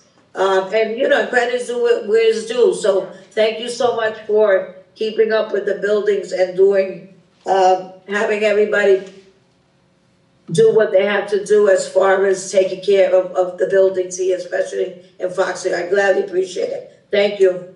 Thank you, Commissioner Vega. Thank you. Okay, that's it. I'll leave my stuff for the end. So we can move on to resolutions. Resolution number 2026-0301, resolution of the Housing Authority of the City of Hoboken to approve the meeting minutes for January 8, 2026 regular board meeting as revised. Motion. Second. Questions, concerns? Director, could you call the vote? Sure can. David Edwards? Yes. Anthony Forbes? Barbara Reyes? Yes. Jean Rodriguez? Yes. James Sanford? Erica Seitzman? Yes. Carmen Vega? Carmen? Yes. Thank you. Resolution number 2026-0302, resolution of the Housing Authority of the City of Hoboken to approve the meeting minutes for February 12, 2026 regular board meeting. Motion. Second. Second. Questions? Concerns? Director, could you call the vote? David Edwards? Yes. Anthony Forbes? Barbara Reyes? Yes. Jean Rodriguez? Yes. James Sanford? Erica Seitzman? Carmen Vega? Yes. resolution number 2026-0303, resolution authorizing the payment of the monthly list of bills for the Hoboken Housing Authority. Motion? Second. Questions, concerns? I've got some. Sure.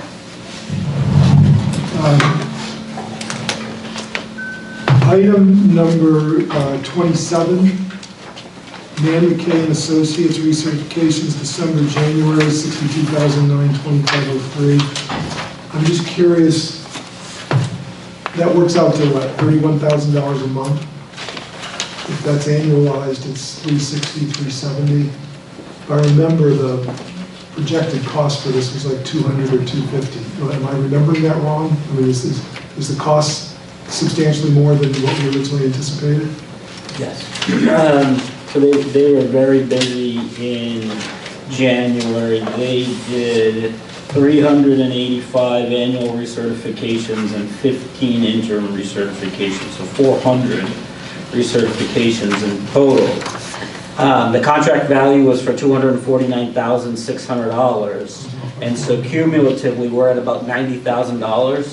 So we are about a third of the way through the contract. So although it was a heavy month, we are not necessarily ahead of the contract, which was supposed to go through September. Great, great. So we are watching it. Like I said, we're at 90,000. We are about a third of the contract value through.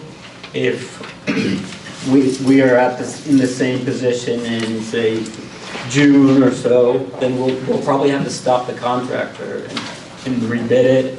I'll have to double check if there's an option to actually to renew, but we are watching that contract. But couldn't, to that point, couldn't we approve in excess? I mean, Sure. like we just did with the lawyers last month? Yeah, it is. My question, thinking is, how many did you say are completed already? So 400 was just done this past month, so they did about probably 430. And that's- That's about right, because that's 38% or so, Yeah, I was gonna say 40%. Right. So the reason it was so high is they did did a lot. a very large number of people. Great. Yeah, Yep. I mean, we're close. We're close. The RFP was for 1,664 Yeah. for the year. And you mentioned, I think in your management report, working a lot on this. How's it going? How are tenants reacting? Are we getting more, better recertifications? What's this prognosis at this point? I think that the only. I'm sorry, who is that? The only thing that has come up has been that we have a little pushback on the bank statements, like a lot of. Which was just mentioned. Right, exactly. But otherwise, it's been going pretty good. We do still have some tenants that have not turned in their paperwork, but they have been receiving cease notices. So it's getting better, but we still do have a backlog. Great. Thank you. Item number 43, we should ask the chairperson. Yes. What is that? That's actually for the last 3 years when we were provided with a grant. We were never paid for it. So we had been in back and forth with emails, and this is not me personally, this is my finance group. I'm just talking about it. Yeah, so they've been back and forth with Emil and the director. I believe everything was submitted, and we met with the director. Actually, the director met with the director. Yeah, we verified the cost for those years on exactly mostly the backpack program, but the invoices kind of disappeared in there. I don't know whether it's our former resident service person or not, but we managed to get proof that the invoices were submitted, so we made the retro payment on those. That's again the not-profit mini grants. Great. Sorry, I've got my notes on the old version, so I got to line them up here. You took care of that, you took care of that. Here it's item number 57, here it's item number 61. We talked about potentially replacing the 08 and 09 vehicles. I realize this is a 2013 vehicle. Any update on looking at replacing vehicles? I don't think we focused in on that. No, that's something that we haven't revisited this past. It's something that usually I work with Sammy and getting. I'm sorry, you work with? I work with Sammy, the maintenance supervisor, on getting a list of equipment that we will potentially sell via auction. And so we have the board authorize that, but that's not an exercise we were able to do. It's just, yeah, it was brought up because you were spending $3,000, $4,000 in repair, and I know new vehicles are expensive. Okay. Noted. Next is on the list of bills for housing for Hoboken. Maybe, I know this is a new format, and I think I understand it, but can you just walk through the top and the bottom for everybody, so we all, since 3 of us are on the Housing for Hoboken board? But the other 4 are not. Is that? But the other 4 are not. It's zero.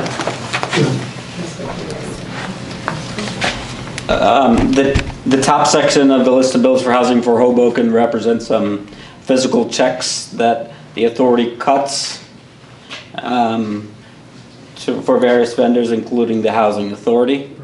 The bottom section is annotated with an A, and that represents costs that are allocated to housing for Hoboken from the authority bill list. For example, at the top in this revised is Fitzpatrick and Waterman for $4,370.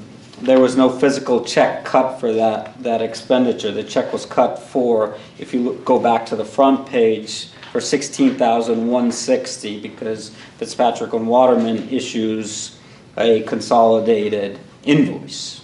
Right, so in reality, the cost to the Hoboken Housing Authority for them is $16,160 minus $4,000. So I understand why we're doing it, but the list of bills then for the Hoboken Housing Authority overstates the expenses.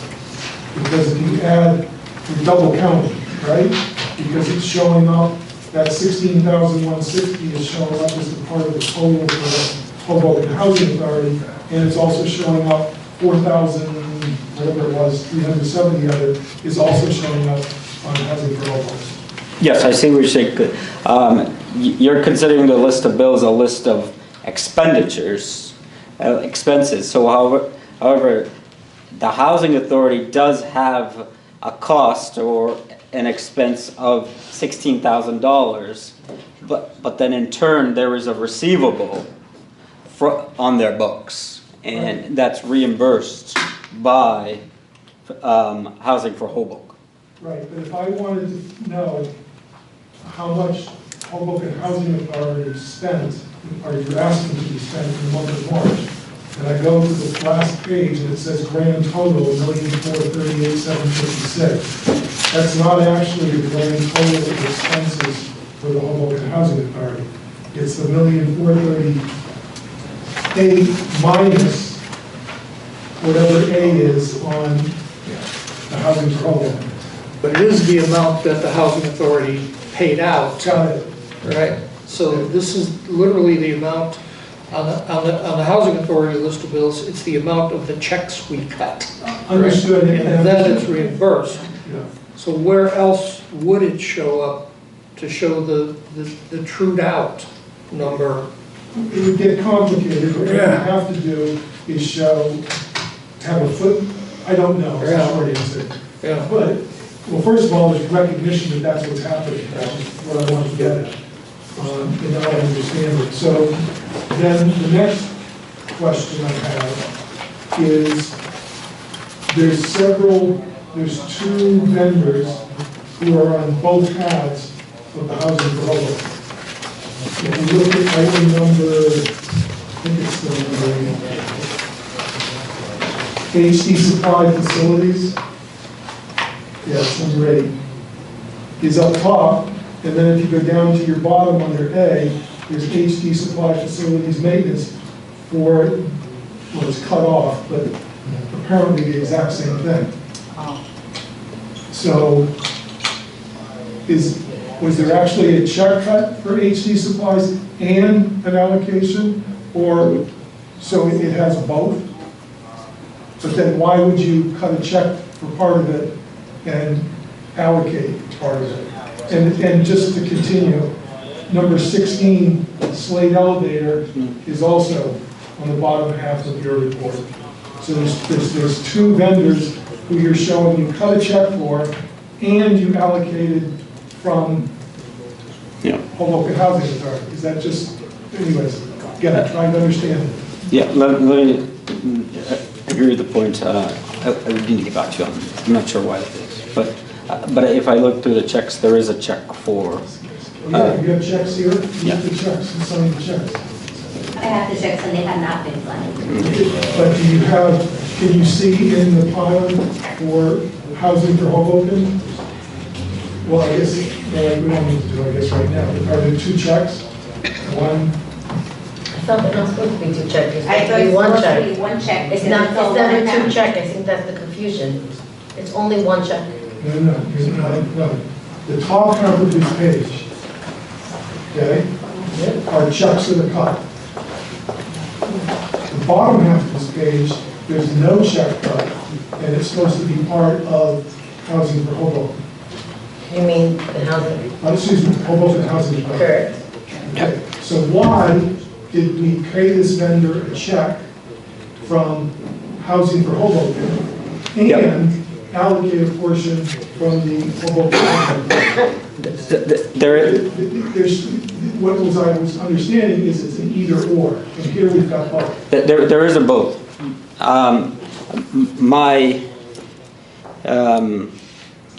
So certain costs from HD can only be directly attributable. And this is a guess, and I can definitely get back to you, but 3,409 could be, I replaced all of the cabinets in a unit at Fox Hill upstairs. That's a straight invoice, and I cut that check.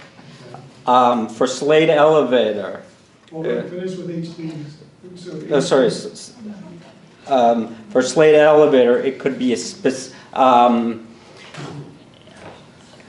there's specific service calls that they directly build. However, Slade also does authority-wise maintenance. And so when they do authority-wide maintenance, they just invoice one, and then we allocate it based on units, for example. So there is an allocation. So I can tighten that up so that we are only seeing just that one check. But at times, these larger vendors, there is that allocation for like this maintenance or... What you normally do, you don't forget to format. Normally you have written two checks. Right, written. So for HD, okay, HD, you said it was specific work done at Fox Hill, and you said it was also part of the Hoboken Housing Authority. If you weren't cutting, if you weren't separating it out here, would you have written one check or two checks before this? It would still have been two. Two? Okay. All right, so it's just another... The other thing that happens, I think, maybe I'm wrong, but the other thing that happens is we do that example you did that we buy directly for Fox Hill, so that check goes there. Local 55, for example, that we use for unit turnover often comes to need supplies from inventory. So they'll come into inventory and that should be charged over to Fox Hill, and then there is an allowance that goes back to pay the housing authority for that, which would be the lower number. Am I far off on that? No, that's correct. That's what I see here, but also your ones. But we can track that down for you. No, it does. Yeah. I just want to make sure we're covered. All right, that's all I have. Thank you. So if there are no further questions, could we call the vote? David Edwards? Yes. Anthony Forbes, Barbara Reyes? Yes. Jean Rodriguez? Yes. James Sanford, Erica Seitzman? Yes. Carmen Vega? Yes. Resolution number 2026-0305, a resolution of the Housing Authority of the City of Hoboken to extend the contract for laundry room operations. Motion. Did I miss something? All right, then, sorry. I'm sorry. So before.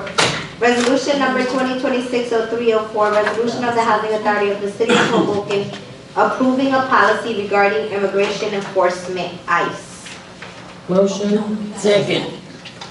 Questions, concerns? I would just say I'm glad we got one. Yeah.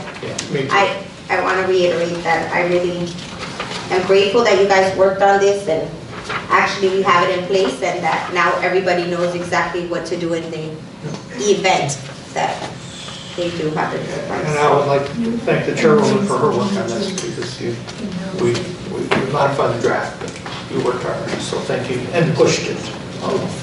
It's important, it's for our residents, so. If there's no further questions, could we call the vote?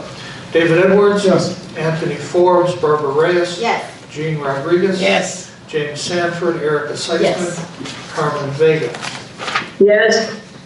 Resolution number 2026-0305, a resolution of the Housing Authority of the City of Hoboken to extend the contract for the laundry room operations. Motion. Second. Questions, concerns?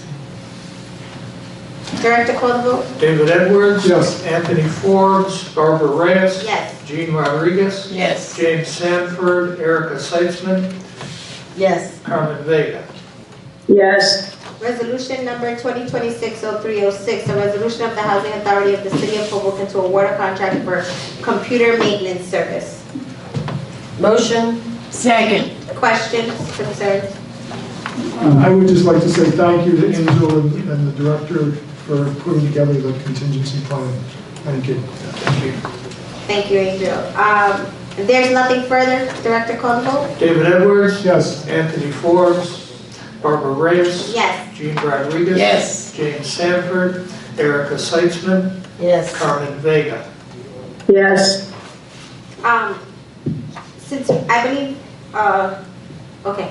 Resolution number 2026-0307, a resolution of the Housing Authority of the City of Hoboken to award a contract for special legal services litigation. Motion. Second. Second. Questions, concerns? Director, can you call the vote? David Edwards? Yes. Anthony Forbes? Barbara Reyes? Yes. Jean Rodriguez? Yes. James Sanford? Erica Seitzman? Yes. Carmen Vega? Yes. Resolution number 2026-0308, a resolution of the Housing Authority of the City of Hoboken to award a general construction service contract. Motion. Second. Questions, concerns? Director, call the vote? David Edwards? Yes. Anthony Forbes? Barbara Reyes? Yes. Jean Rodriguez? Yes. James Sanford? Erica Seitzman? Yes. Carmen Vega? Yes. Okay. And then resolution number 2026-0309 is a resolution of the Housing Authority of the City of Hoboken to enter into closed session to discuss matters regarding awarding of contracts. Motion. Second. Second. I have a question. Looking at the be it further resolved, I just want to read it, that after such closed session, when and if it shall be in the best interest of the authority shall make available the transcript of that portion of the meeting reflecting such session and shall make known to the public the topics discussed at such session. So are we taking transcripts of a closed session? Yes, we normally do. And those are then made available to the public? They are then kept under seal until such time, according to New Jersey law, that those issues are passed. Any problem with discussion publicly, they can be released based on an open request, but it has to be past the time that the issue is still a controversial issue. Harold, am I saying that right? Yes, sir, you are. Could you? Good evening, everyone. This is Harold Fitzpatrick. I've been on since the beginning, but I haven't had the need to comment until now. Okay. So go Yeah. ahead, so finish. So we keep those under seal. They're with the files for this meeting. And then once a period of time has passed, for example, if the discussion is about a lawsuit, once the lawsuit is settled and everything's finished with that. If anyone requests that through an open request, we could release those transcripts. You're obligated to release? Yes. But it's an Oprah request, so it's not just. It's put not on the just say, website. hey, we stopped by and we want them. No, that's not. Yeah, well, not necessarily. I point out to you that if the matter has been resolved, as the executive director said, and there's no longer an issue to keep it confidential, it is released, whether there's an Oprah request or not. And what does released mean? It's made available to the public, just like any other transcript of any meeting. And the transcripts are on our website, so it would then go on the website? Yes. All right, thank you. Are we okay? Did we get the question answered? Yes. Okay. So, we're gonna go into closed session, which means now that the public would have. Well, first of all, you have to adopt the resolution, Madam Chair, but let me make two comments first, if I may. Yes. The first is that it's my understanding that this closed session will be to discuss matters of contract. I heard also a suggestion that there be discussion of financial statements in general. Correct. Under the law that's applicable to things that you can go into closed session for, a general discussion of financial statements would not be appropriate for closed session. Okay. If there are more than 3 commissioners who talk about a financial matter in general on behalf of a public body, that discussion should be open to the public.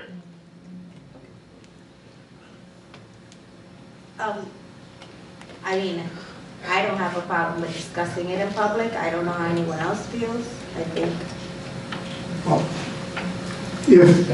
if that financial discussion then relates to a contract that the housing authority has with a vendor, would that qualify for closed, or is that still under the general availability, general open discussion? As a general matter, if it indeed just relates to the possible award of a contract, negotiation of a contract, or an issue with respect to an existing contract, it can indeed be discussed in closed session. But if it is simply a discussion of financial statements in general, and I wasn't sure what was being suggested when I heard you discuss it earlier, that would not be appropriate to discuss in closed session. Okay. So basically. That's why we have committees for things like that. So Harold. Only to have 3 people in attendance at a committee meeting or less, then it is not an Oprah or public disclosure issue. So Harold, if we were to go to closed session to discuss this, the only thing that could be discussed financially would be this specific contract. Am I correct in saying? Well, it doesn't have to be any specific contract. It can be more than one. Okay. This resolution is designed to apply to contracts in general. Whoever brought up the closed session would then have to relate it to a specific contract, but it doesn't have to be limited to only one. Okay, and if it's, my next question is, if it's relating to 2 different contracts and it's 2 different individuals who are requesting the closed session, it still can be discussed in one whole, like when we go in closed session now, or? Yes, that is correct. Okay. Okay, I just want to make sure, I don't want us to be. No, you're correct. I just wanted to make it clear that you couldn't have a broad discussion of financial statements in general in closed session. But if there's a discussion about a particular contract that's got an issue, we could discuss that. Okay. Absolutely. And who, is it just the board that participates in the closed session? Well, historically, the way we've always done it is that the board, the executive director, other people on the staff, if they relate to the discussion and you want them, and general counsel in general, but if it relates to anything about a resolution involving general counsel, then that person would not be present. Okay, so in true transparency, one of the issues, or one of the things that we will be discussing in closed session would be the contract, the general counsel contract. So I guess for that portion, then Harold, you would not be available, but for the other portion, I would want him to be on Okay. for the other contract, which has nothing to do with him. Am I right? You're right. Guys, I'm sorry. Well, I can do that. Somebody will have to bring me back into the meeting because I'm going to absent myself for any portion that relates to a general legal contract. Okay, so Angel, you can make sure of that. Why don't we just don't do the first one first? Not that, Do him last, so then. Yeah, no, that's what I was gonna So then say. he don't have to leave. And the other one you want to talk He would about have to isn't leave Jim? and come back, because then we have to come Okay. back in public and vote Okay. on the. Yeah, so, Yeah, and that's the other thing I wanted to say, Madam Chair. Yes, yes. If, and we've had this situation previously at the board, if there is no issue that is going to be voted on when you come out of closed session, you can inform the public about that before you go into closed session, and then they understand that there would be no reason for anybody to wait around. If, on the other hand, you intend to take action by resolution at the end of the closed session, you must let the public know that now. Doesn't mean you're going to, but you may, and then you need to give them the opportunity to come back at the end of the meeting when you open the meeting back up. Okay, so if that's the intention, that we may or may not have a resolution after the closed session, do I say that now, Harold, or do I? Yes, ma'am, you should say that. Okay, You can adopt the resolution first, but before you exclude people from the meeting, you should make that clear to them. okay, we'll do that then. We'll definitely do that. So now, I move forward, I already read the resolution, we have a first and do we have a motion and a second? We have that. We do, right? So, we call the vote. any more discussion? Oh, is there any more discussion? I think we did the whole discussion part. I have something. Okay, sure. Yeah, I'd like to just make it clear that as we go into closed session, I would like 3 members of my staff to be present in that executive session too. Sure. In that closed session. Okay, and, That's up to the board, but it's certainly appropriate. do we have Well, to, can we, we've got a request, at least like to find out who those people are. Yeah, that's what I was Frank, saying. Yesenia, Sorry. I'm sorry, Frank, Yesenia, and Al. would that be okay? No problem. Would that be Problem. I just don't know how they're relevant to 2 of the 3 matters, but I mean, I don't have a problem. I don't have a problem with it. They're my team. Carmen, do you have a problem with the 3 members, with Emil, Frank, and Justenia being part of the closed session? Absolutely not. Okay. So, again, we don't have a problem. I know, do you have a problem though, that they would be here, or?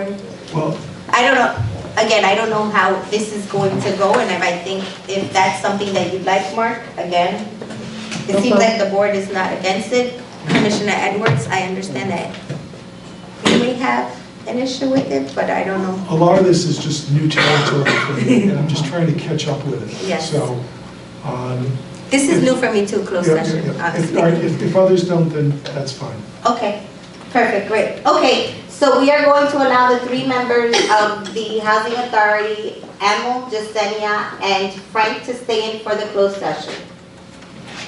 Okay, Harold? And did I understand that you wanted me to participate in the first part of it? Did I get that right? Correct, yes. Okay.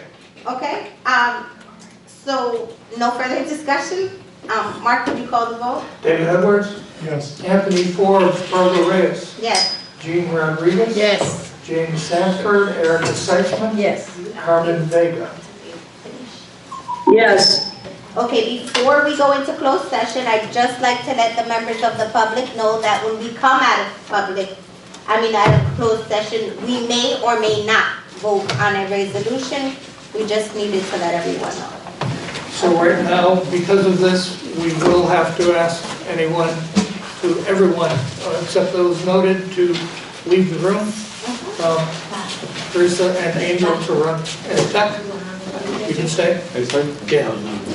Angel, just make sure Facebook is Yeah, and then Facebook needs to be off, and then we'll come out after the closed session, and anyone that's in the lobby will waive that and bring back in. Okay?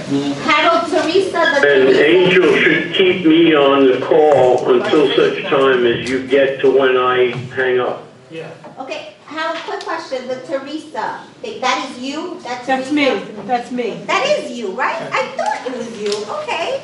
Somebody said it was you. And of course, Teresa has to stay because she's preparing a Yes. transcript. Okay, so that was her. And Sammy, no, right? Sammy, no, he has to He's go. still online. No, he's not on that. He doesn't need to be there. bye, Sammy. Samuel, the star of the day.